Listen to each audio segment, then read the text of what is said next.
Mesdames, Messieurs, bonjour, bonsoir, où que vous soyez, bienvenue sur la plateforme digitale Mali Online, émettant Bamako vers l'étranger et émettant l'étranger vers Bamako. Aujourd'hui, nous nous intéressons à une question qui fait couler beaucoup d'encre au Mali, beaucoup de salive. Le service des domaines de notre pays. Et nous avons voulu nous entretenir avec son directeur national pour en savoir davantage.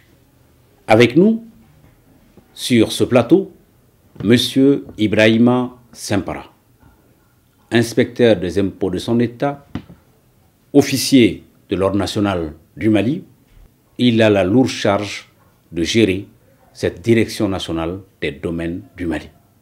Nous allons jeter un regard avec lui sur ce que constitue ce service pour le Mali, ce que ça apporte à l'économie nationale, et ensuite les questions et les inquiétudes des populations maliennes.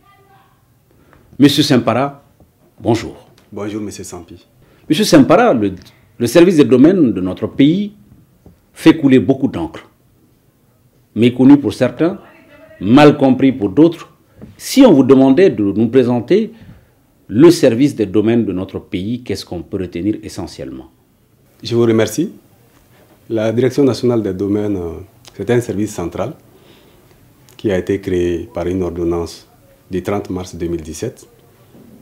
Mais cette structure est issue d'une autre, qui était appelée Direction nationale des domaines et du cadastre. Alors, la Direction nationale des domaines et du cadastre a été scindée en 2017 et elle a donné naissance à la Direction nationale des domaines et à la Direction nationale du cadastre. Tout cela dans le cadre du processus de modernisation de l'administration des domaines et du cadastre en vue de la mise en place d'un cadastre. Monsieur Sempara, si on vous demande succinctement de nous présenter les missions de votre service, qu'est-ce qu'on peut retenir? La Direction nationale des domaines, avant d'en arriver à sa mission, je voudrais ajouter qu'elle est composée de divisions et de cellules au niveau central. Alors, il y a une cellule dénommée cellule d'accueil, d'orientation et de communication. Il y a une cellule chargée de l'audit interne. Il y a une cellule chargée de l'informatique, de la documentation et des archives.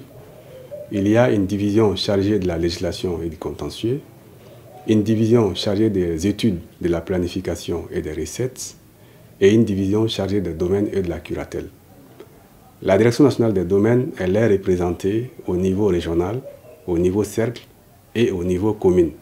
Dans les régions, nos structures sont dénommées Direction régionale des domaines et du cadastre. Dans les cercles, Bureau des domaines et du cadastre. Et dans les communes, Bureau spécialisé des domaines et du cadastre. La Direction nationale des domaines, pour en venir à votre question, a une seule mission, celle d'élaborer les éléments de la politique nationale domaniale et foncière et d'assurer la coordination et le contrôle de la mise en œuvre de cette politique. Alors, donc, dans le cadre de cette mission, la Direction nationale des domaines a des attributions principales. Une attribution de gestion foncière et une attribution de collecte des recettes au profit de l'État et des collectivités. Monsieur Sempara, quel est le rapport entre les titres fonciers et votre direction nationale? La Direction nationale des domaines, comme je l'ai dit tantôt, est représentée dans les circonscriptions administratives par les bureaux des domaines et du cadastre. Ce sont les bureaux des domaines et du cadastre du niveau cercle, donc, qui sont chargés de l'élaboration des titres fonciers. Alors, le titre foncier lui-même est établi à la suite d'une procédure qui est minutieusement décrite dans le Code domanial et foncier. Et le titre foncier est établi en lien avec beaucoup d'autres services techniques. Mais ce qu'on peut dire, c'est que la procédure est conduite par le Bureau des domaines et du cadastre territorialement compétent, qui lui-même, bien sûr, s'est fait, bien sûr, accompagné avec les autres services techniques, par exemple l'urbanisme, les eaux et forêts, les services des routes, mais aussi les autorités administratives ou communales de la localité, donc, sont impliqués dans le processus d'élaboration du titre foncier. Alors, donc, c'est lorsque le titre foncier est établi, autrement dit, si la parcelle en question est immatriculée, un numéro de titre foncier lui est conféré, que ce titre foncier peut être attribué à un particulier. Donc l'attribution du titre foncier est effectuée suivant un acte administratif qui est signé du directeur national des domaines, mais qui lui-même est représenté au niveau régional par le directeur régional. C'est pour cela que les directeurs régionaux attribuent les titres fonciers suivant une délégation de signature qui leur est conférée par le directeur national des domaines. Aujourd'hui, on constate des superpositions de titres fonciers. Comment vous gérez ce phénomène-là? Oui, c'est souvent arrivé, mais on va y arriver certainement dans le développement des questions. Des dispositions sont déjà en cours pour juguler cet état de fait. Mais ce qui peut expliquer la superposition des titres fonciers, c'est un problème d'ordre technique. Auparavant, les titres fonciers étaient créés suivant un système qui n'est plus utilisé aujourd'hui par les techniciens des services du cadastre et les géomètres experts. Si bien que ces systèmes qui étaient utilisés, qu'on appelle système guinéen, n'est plus utilisé par les services topographiques. Le système qui est utilisé actuellement, c'est le système MTI 12e parallèle. Et cela fait que les titres fonciers qui ont été créés par le passé, parce qu'il faut dire que les premiers titres du Mali sont centenaires, donc les titres fonciers qui ont été créés par le passé sont pour la plupart ignorés du système qui est actuellement utilisé par les techniciens. Mais pour éviter que cela arrive dans l'avenir, déjà à partir de 2006, on a uniformisé le système de contrôle des dossiers techniques. Et cela évite justement la superposition des titres fonciers. Mais ce qu'il faut ajouter, c'est que la loi a tranché la question en disant que titre sur titre ne vaut. Autrement dit, si un nouveau titre foncier venait à être créé sur un ancien, la loi veut que c'est l'ancien qui l'emporte. Si bien que les chefs de bureau donc, procèdent à l'annulation du nouveau titre foncier au bénéfice de l'ancien. Monsieur Sempara, dans les litiges devant les tribunaux aujourd'hui, 80% sont des litiges fonciers. Alors, l'État, face à ce fléau, a entrepris de vastes réformes. De ces réformes, qu'est-ce qu'on peut retenir essentiellement? Nous avons entrepris beaucoup de chantiers aussi importants les uns que les autres. Nous allons vous en citer quelques-uns, les plus importants en tout cas. Dans le cadre de la réforme domaniale visant l'institution d'un cadastre, d'abord au niveau de nos propres services, de la Direction nationale des domaines et de sa structure jumelle qui est la Direction nationale du cadastre, nous avons veillé à faire élaborer la politique nationale domaniale et foncière. Il faut dire que jusqu'en 2018, le Mali n'était pas doté d'une politique nationale. Or, la politique nationale donne les orientations stratégiques de l'État dans un domaine bien précis. Alors, après l'adoption de cette politique nationale domaniale et foncière, nous avons doté la Direction nationale des domaines et la Direction nationale du cadastre d'un plan stratégique. Un plan stratégique qui permet de sortir du pilotage à vue et qui permet d'orienter les actions et les activités de nos structures au fur et à mesure du déroulement de ces plans stratégiques qui est triennal et qui est en vigueur depuis 2019. Nous avons ensuite institué un système de numérisation des dossiers fonciers pour les exploiter dans un système numérisé, dans un système automatisé. Et cela fait que dans les circonscriptions de Bamako et de Kati, nous sommes aujourd'hui à plus de 270 000 dossiers de titres fonciers qui sont numérisés et qui sont indexés dans une base de données qui est accessible grâce à l'interconnexion de tous les services des domaines et du cadastre. Ce qui a été fait également dans le cadre de la réforme, c'est l'élaboration des manuels de procédures. Il faut dire qu'il n'y avait pas non plus de manuels de procédures, si bien que les pratiques de gestion foncière étaient diversifiées d'une localité à une autre. Alors donc nous avons élaboré 377 procédures de gestion foncière, que ce soit les procédures d'attribution des terrains, les procédures d'immatriculation des parcelles, les modes de location, tout ce qui est mode de constitution, de gestion, de conservation et même d'extinction des droits fonciers. Nous avons élaboré les procédures y afférentes. Cela est effectif au niveau des services des domaines et du cadastre. Ce qui est amorcé et qui est en très bonne voie également, c'est un système dénommé système d'information sur les titres fonciers et l'immobilier. Ces systèmes d'information vont permettre de sortir de la gestion manuelle. Toute la gestion foncière à l'horizon 2022 va être informatisée. De la procédure, de la demande de parcelle jusqu'à l'acquisition de la parcelle, nous allons automatiser tous ces processus. C'est là grâce à l'appui du partenaire canadien, mais aussi avec l'apport du gouvernement malien. Alors, ce processus est lancé et il va permettre à l'horizon fin 2021 déjà d'instituer ces systèmes d'informatisation de l'ensemble des processus fonciers.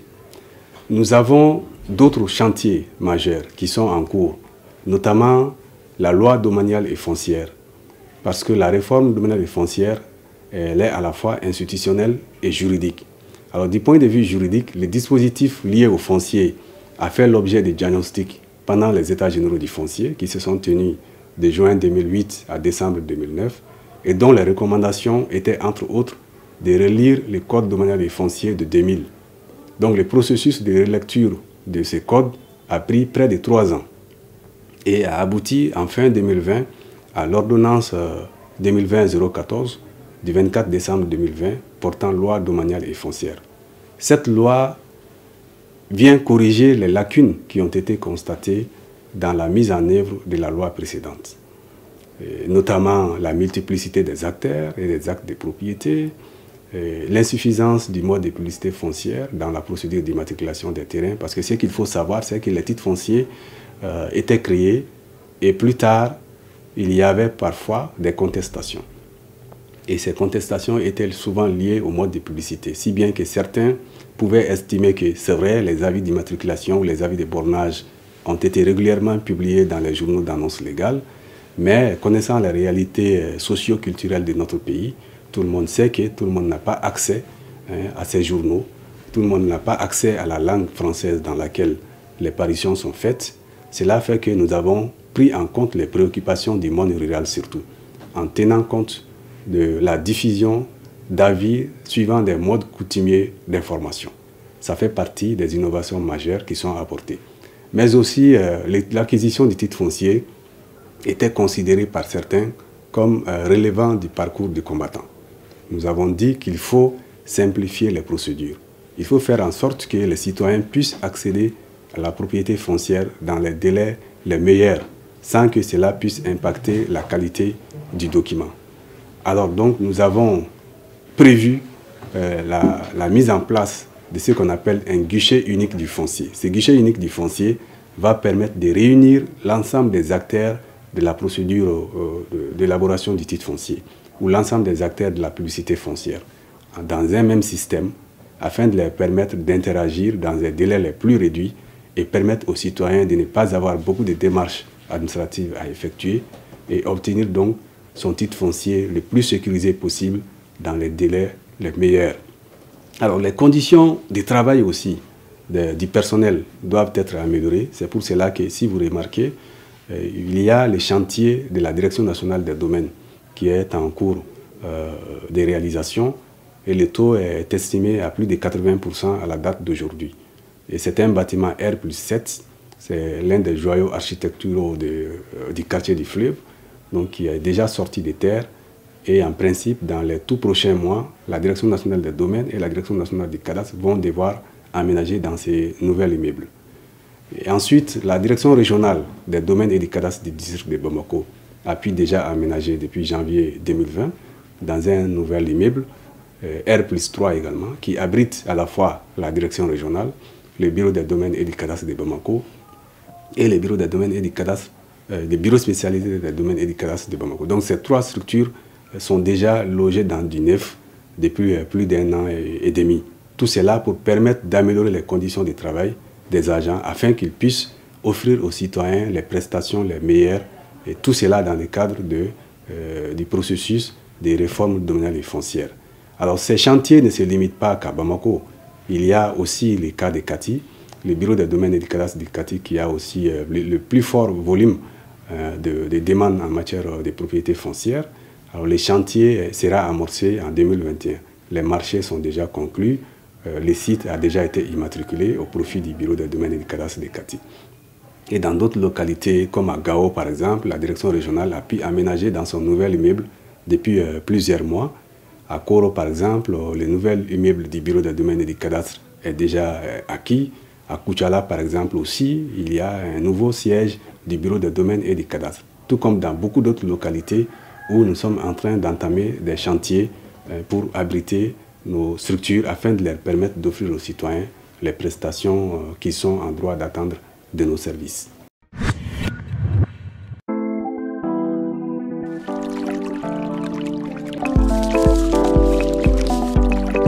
L'eau Arawan, si agréable, à 100 francs seulement.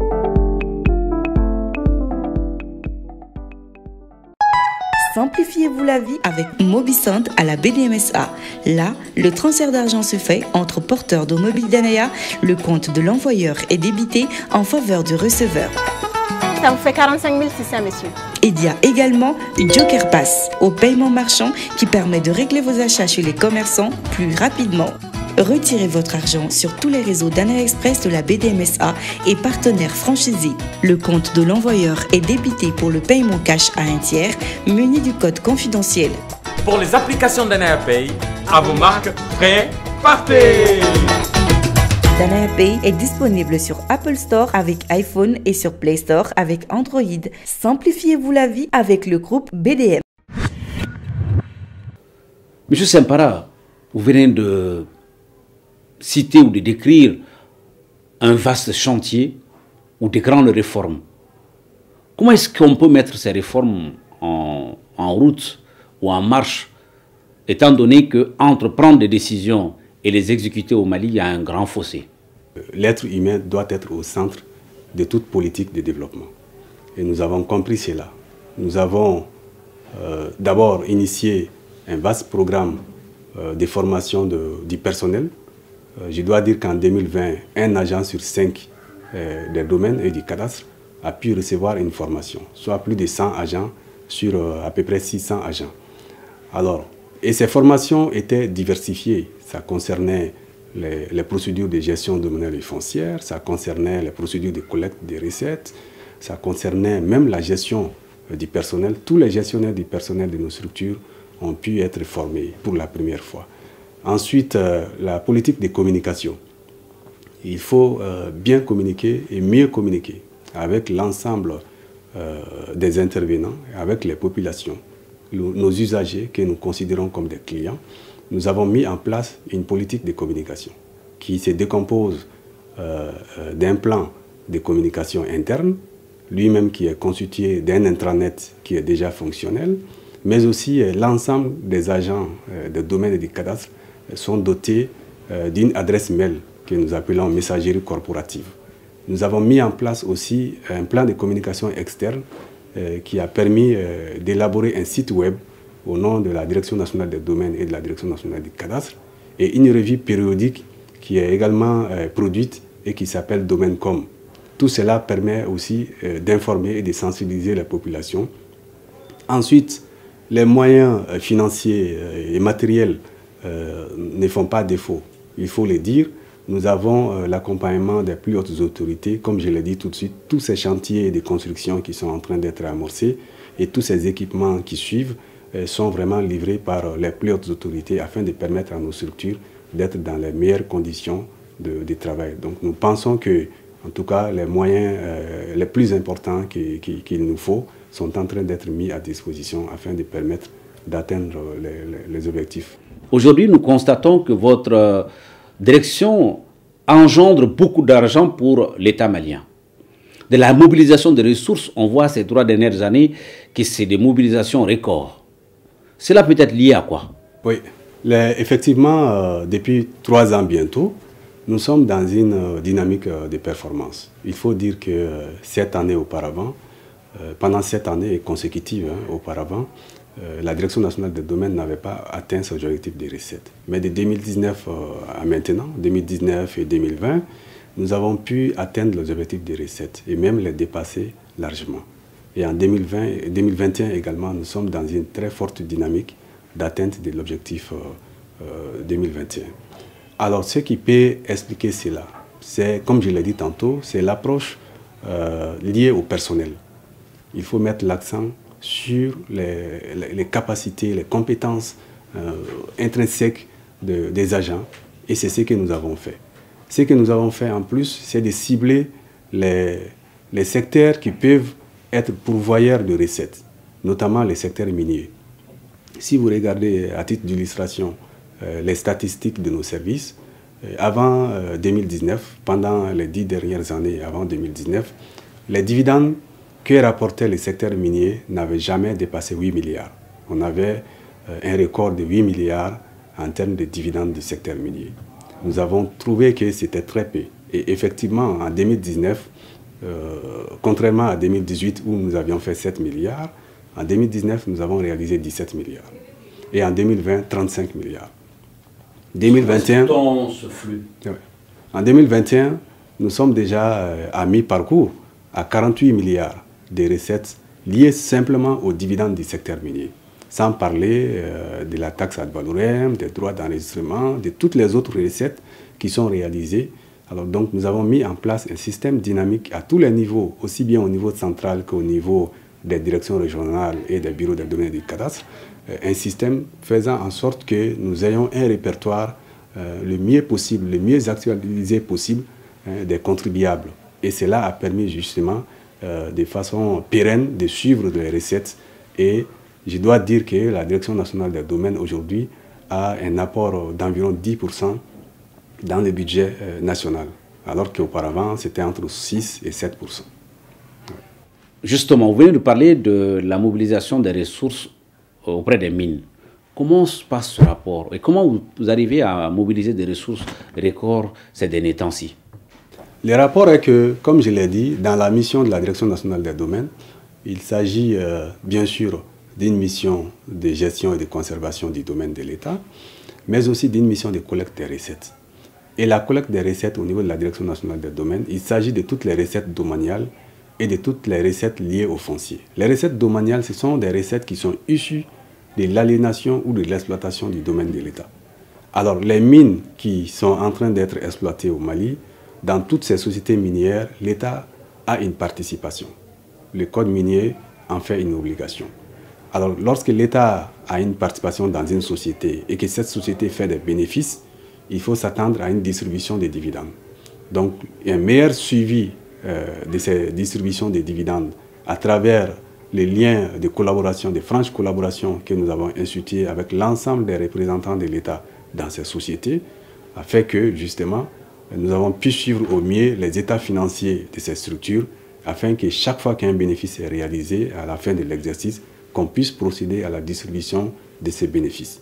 Il est arrivé aussi de constater que dans les conventions de certaines sociétés minières, il y avait des dispositions qui étaient de nature à constituer un frein à la distribution des dividendes. Nous avons suggéré aux plus hautes autorités de faire relire ces conventions. C'est le cas d'une société dont la convention a été relue. Cette société existait depuis plus de 20 ans. Elle n'avait pas payé des dividendes. Mais quand sa convention a été relue en 2020, elle a commencé à payer des dividendes. Et son apport en 2020 était de 8 milliards. En 2021, déjà, elle a payé 13 milliards. On s'attend à peu près à 24 milliards rien que de cette seule société. Voilà. Monsieur Sempara, la dernière question.